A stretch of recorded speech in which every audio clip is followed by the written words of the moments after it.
আসসালামু আলাইকুম সুপ্রিয় দর্শক, কালকে বিকালে দেখে গেছিলাম যে আমার কচুগুলো প্রায় কাতু পড়ে। সকালবেলা আজকে হঠাৎ করে 1 ঘন্টা বৃষ্টির অবস্থায় খুবই প্রচণ্ড খুবই বেগে ছিল, যার কারণে কচুগুলো প্রায় শেষ। আশা একদম ফেরে দিছি, কারণ আর কাজ হইব না।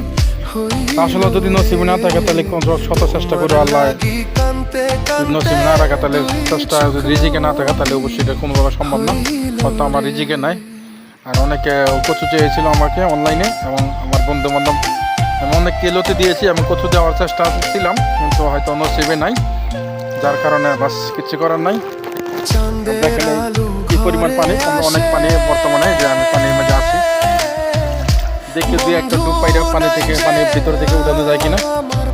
যদি পারি তাহলে অবশ্যই 2-4টা উঠাবো, না উঠলে আল্লাহ রাস্তায় বাস চলে যাবে।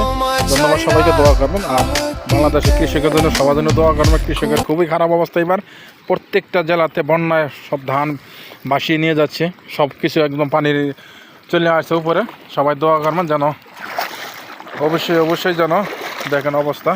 কালকে কিন্তু এই জায়গা দিয়ে কালকে বিকেলে আমি সন্ধ্যার সময় ও শুকনো ছিল ওই জায়গাটা, দেখেন আজকে কত পানি, এই জায়গাটা বিকেলে শুকনো ছিল।